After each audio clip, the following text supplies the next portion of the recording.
دلیل یہ ہے کہ تورات کے لفظ ہے لائک انٹو دی، یہ پرانی انگلش ہے چونکہ لائک انٹو یو نہیں ہے بلکہ like into the, like into the ہے پرانی اس دور کی انگلش۔ تو یہ کہا کہ جو تمہارے جیسا ہوگا، تو دلیل کیا ہے کہ عیسیٰ علیہ السلام موسیٰ جیسے نہیں ہے بلکہ محمد صلی اللہ علیہ وسلم موسیٰ جیسے ہیں، کیونکہ محمد صلی اللہ علیہ وسلم کے بھی باپ تھے، حضرت موسیٰ کے بھی باپ تھے، حضرت موسیٰ کی بھی والدہ ہے، حضور کی بھی والدہ ہے۔ both Prophet Muhammad and Prophet Moses, peace be upon them, both had parents and both were married and had children, but Jesus hadn't children. Jesus had not any father. حضرت عیسیٰ کا نہ باپ تھا، نہ شادی ہوئی، نہ بیٹے ہوئے۔ لائک انٹو دی، تورات کے لفظ سے موسیٰ وہ پیغمبر تیرے جیسا ہوگا، تو موسیٰ کا بھی باپ تھے، ان کی بھی شادی ہوئی، مصطفیٰ کی بھی شادی ہوئی، باپ تھے، موسیٰ کی بھی اولاد تھی، مصطفیٰ کی بھی اولاد تھی۔ اور پھر یہ ہے کہ both had the prophet Moses and Muhammad, peace be upon them, both brought new laws, regulation and rules، نیا نظام لے کر آئے، لیکن حضرت عیسیٰ نیا نظام لے کر نہیں آئے۔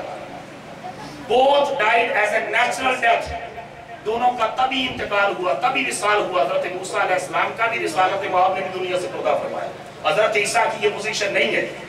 both besides prophets they were rulers, kings, they could inflict capital punishment، یہ دونوں پیغمبر بھی تھے، ساتھ بادشاہت بھی تھی، پورا ایک پینل سسٹم، نظام حکومت دیا۔ تو تورات کے یہ لفظ لائک انٹو دی، اے موسیٰ میں تیری نسل میں، وہ اسحاق کی اولاد سے تھے یا حضور اسماعیل کی اولاد سے آئے، دونوں حضرت ابراہیم سے تھے، میں اس برادری میں ایک نبی پیدا کروں گا جو تیرے جیسا ہوگا۔ تو بک آف ڈیٹرانومی بھی ذکر کر رہی ہے محمد مصطفیٰ کی آمد کا۔ اور اسی کی اگلی ورس کے اندر ہے if you do not believe in I will take revenge، اگر تم اس اللہ کے محبوب پر ایمان نہیں لاؤ گے تو میں پھر تم سے بدلہ لوں گا۔ اس کی اور بھی آیتیں ہیں مگر میں ان کی طرف نہیں جاتا۔ انجیل کی طرف آئیے، انجیل کے اندر حضرت عیسیٰ علیہ السلام کا اپنا بیان ہے۔ آپ نے ایک مرتبہ رسول اللہ صلی اللہ علیہ وسلم کا ذکر کیا، اور ذکر کرتے ہوئے حضرت عیسیٰ علیہ السلام نے کہا کہ وہ رسول اتنا عظمت والا ہے، اتنا شان والا ہے، اتنے مقام والا ہے۔ I am unable to enter his house, but I have received grace and mercy from God to see him۔ اے میرے حواریوں، وہ رسول اتنی عظمتوں کا مالک ہے کہ میں پیغمبر عیسیٰ اس کے جوتوں کے تسمے کھولنے کے بھی قابل نہیں، مگر خدا نے مجھ پر کرم کیا ہے کہ میں نے نبیوں کے سردار محمد کا دیدار کیا ہوا۔ اس طرح تورات کے اندر بھی اور انجیل کے اندر بھی یہ بیان آیا۔ مجھے حفیظ جلندری یاد آتے ہیں، اس نے کہا پھر جب 12 ربیع الاول آیا وہ وقت بھی آیا کہ پورے ہوئے تورات کے وعدے۔ حفیظ جلندری نے کہا وہ وقت بھی آیا کہ پورے ہوئے تورات کے وعدے، خدا نے ایفا کر دیے آج میثاق کے وعدے، خدا نے ایفا کر دیے آج میثاق کے وعدے۔ دل یحییٰ میں ارمان آ گئے جس کی زیارت کے۔ حفیظ جلندری کہتا ہے کہ یحییٰ پیغمبر تڑپتے رہے، یا نہ کاش میرے زمانے میں مصطفیٰ آتے، میں مصطفیٰ کا دیدار کرتا۔ دل یحییٰ میں ارمان آ گئے جس کی زیارت کے، لب عیسیٰ پر واز آئے جس کی شان رحمت کے، بصد شان یکتائی بغایت شان زیبائی، امین بن کر امانت آمنہ کی گود میں آئی، امین بن کر امانت آمنہ کی گود میں آئی۔ اب تورات کا حوالہ، قرآن کا حوالہ بھی ہو گیا، تورات کا حوالہ بھی ہو گیا۔ قاری صاحب نے دیا کہ ریلیجیس سکریپچرز، مذہبی صحائف میں جو حضور کا ذکر ہے وہ میں بیان کروں۔ مجھے پتا ہے کہ موضوع بیان کرنے کے حوالے سے یا تحقیق کے حوالے سے نہیں، سننے والوں کے لیے تھوڑا سا شاید مشکل بھی ہو، لیکن یہ ضروری ہے کہ ہماری مسلک کے لوگ علم کی اور تحقیق کی باتیں بھی سنیں، انہیں پتا چلے کہ صرف ہماری کتابیں ہی نہیں، دیگر مذاہب کی کتابیں بھی شان مصطفیٰ سے بری پڑی۔ تو حضرت سلیمان پر کتاب اتنی غزل الغزلات، سانگز آف سلیمان کے نام سے اس بائبل کا حصہ ہے، اس کا صرف ایک ریفرنس عبرانی زبان کے اندر ہے کہ حضرت سلیمان علیہ السلام نے کہا اپنے حواریوں سے، حکم مومِ تقیم لکل محمدین زہدودی و زہرئی بین جروشلم، He is altogether lovely. His mouth is so sweet. He is my beloved. He is my friend. O daughter of Jerusalem,